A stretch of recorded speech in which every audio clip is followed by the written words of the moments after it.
Bienvenue à nouveau sur le site, oui, de l'enseignement catholique. C'est retransmis en direct sur le site, sur le stand de G39. G39, si vous êtes dans le salon et que vous cherchez le stand de l'éducation nationale, il est dans la rangée G et au numéro 39. Enseignement catholique. Enseignement catholique, pardonnez-moi. J'ai dit quoi? Enseignement, éducation nationale. Ah, oui, enseignement catholique, vous avez raison. Donc G39, nous sommes dans le studio radio et nous accueillons, en ce début d'après-midi, nous accueillons Monsieur Gilles Demarquet, qui est le président de l'association des parents d'élèves de l'école libre, en l'occurrence. Est-ce que d'ailleurs, école libre, c'est toujours une appellation qui est la bonne? Est-ce qu'on a besoin d'affirmer une liberté encore? Alors, c'est une appellation qui est toujours bonne. Et puis, la liberté est importante. La liberté est dans l'ADN de notre association depuis près de 90 ans maintenant.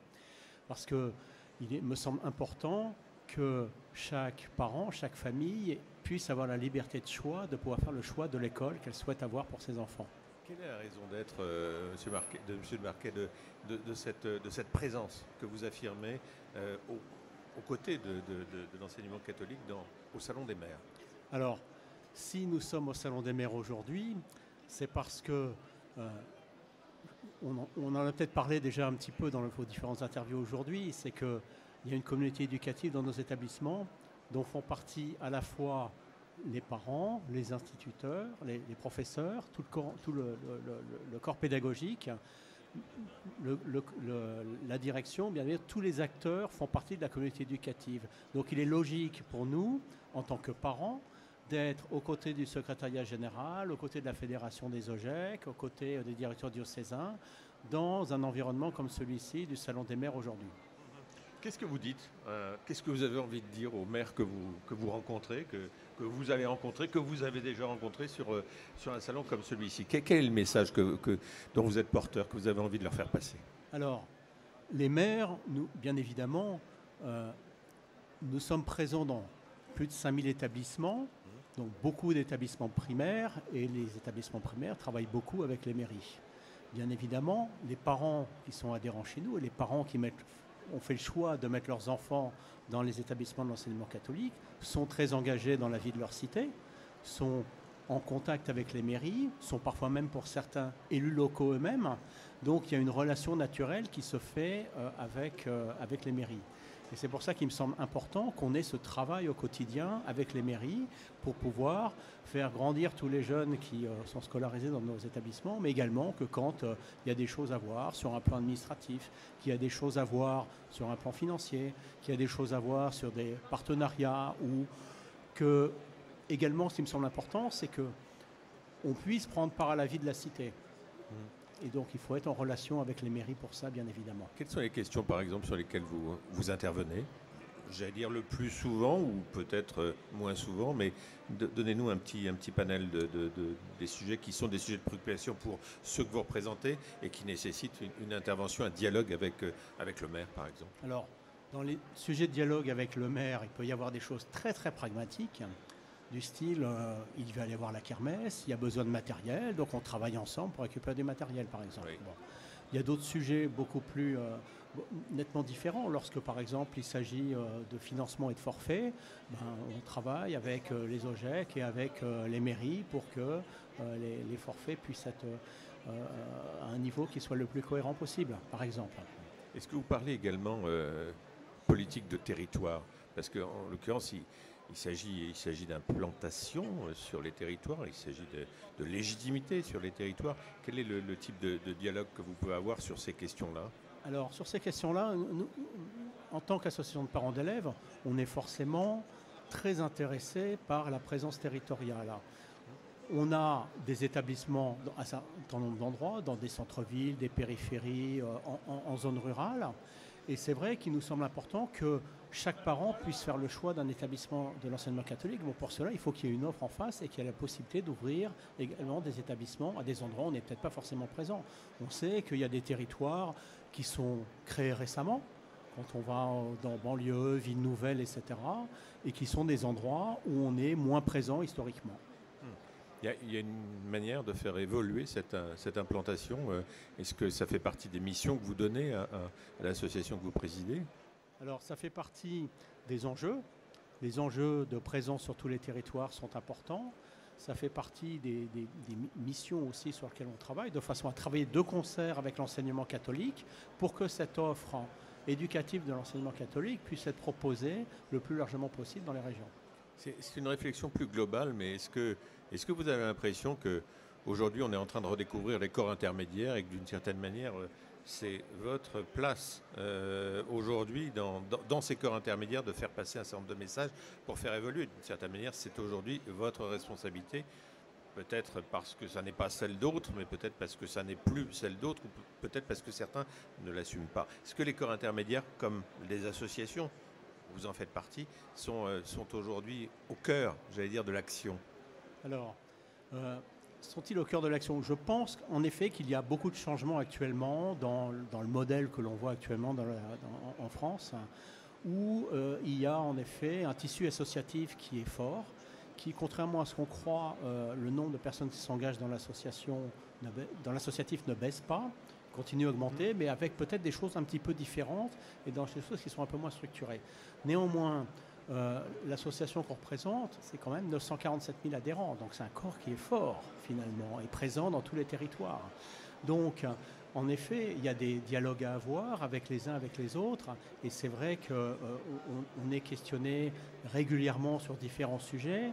Quand on parle de législatif, un de vos auditeurs hier parlait qu'il auditionnait des membres de la communauté éducative. Bon, on est régulièrement auditionné par le Sénat ou par des députés. Idem lorsqu'on discute avec le ministère de l'Éducation nationale, où nous sommes régulièrement auditionnés sur les différents sujets. Notre objectif, c'est d'essayer de faire bouger les choses, d'essayer de faire en sorte que les choses évoluent le mieux possible pour le système éducatif de notre pays.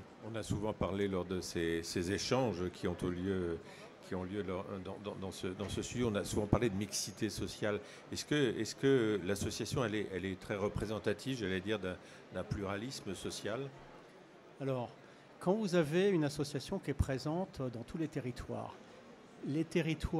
qui sont ruraux comme ceux qu'on célèbre aujourd'hui, et des établissements ou des territoires très centre-ville comme ceux de Paris n'ont pas les mêmes populations.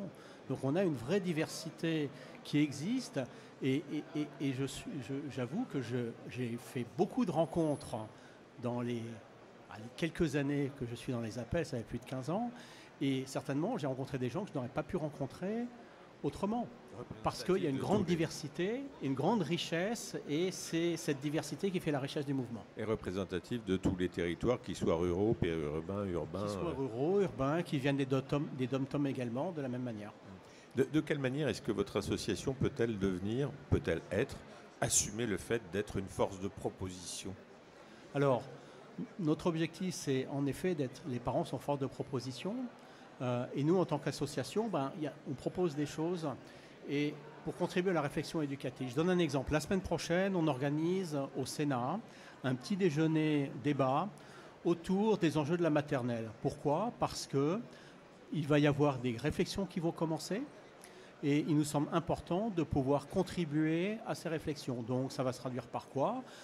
On a fait faire un sondage justement pour comprendre quelles étaient les attentes des parents par rapport à la maternelle, et on aura un panel d'experts, Viviane Bouis qui est inspectrice générale de l'éducation nationale, Claude Sevnig qui vient du Luxembourg, donc il nous expliquera un petit peu comment ça fonctionne au Luxembourg, et puis Bérangère Guilhery qui elle est neuropsychologue et qui nous expliquera un petit peu finalement l'apport de nouvelles sciences. On parle de sciences cognitives, on parle d'intelligence multiple, et nous avons aussi traditionnellement des chefs d'établissement, des professeurs, des parents, des élèves qui vivent des pédagogies un petit peu différentes dans leurs établissements, comme la pédagogie du Père Fort par exemple, et qui viendront nous expliquer comment se vit ces pédagogies dans leurs écoles maternelles. Donc cette année, c'est les maternelles. L'année dernière, on a eu tout un petit déjeuner débat autour de la réforme du lycée. Aujourd'hui, vous êtes à leur écoute, vous les représentez. Qu'est-ce qu'ils disent les parents d'élèves de l'école libre? Qu'est-ce qu'ils disent majoritairement? Qu'est-ce qui revient le plus souvent quand vous dialoguez avec eux? Alors, qu'est-ce qui revient le plus souvent quand on dialogue avec eux? Moi, je dirais que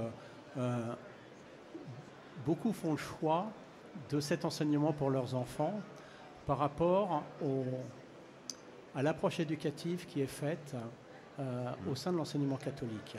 Et c'est le retour souvent qui nous est fait, c'est qu'ils sont dans des établissements où il y a un dialogue, où il y a une communauté éducative, où il y a beaucoup de choses qui se vivent et où ils peuvent être aussi partie prenante de cette vie qui se vit au quotidien dans les établissements. À leur place, à leur juste place, bien évidemment, mais ça leur permet de vraiment participer à la vie de la communauté éducative. C'est la participation qui est le maître mot, d'une certaine manière? Oui, oui. Si vous avez beaucoup de parents engagés, parce que si je prends 5000 appels d'établissement avec un certain nombre de parents élus, c'est fait des dizaines et des dizaines de milliers d'élus qui sont au service.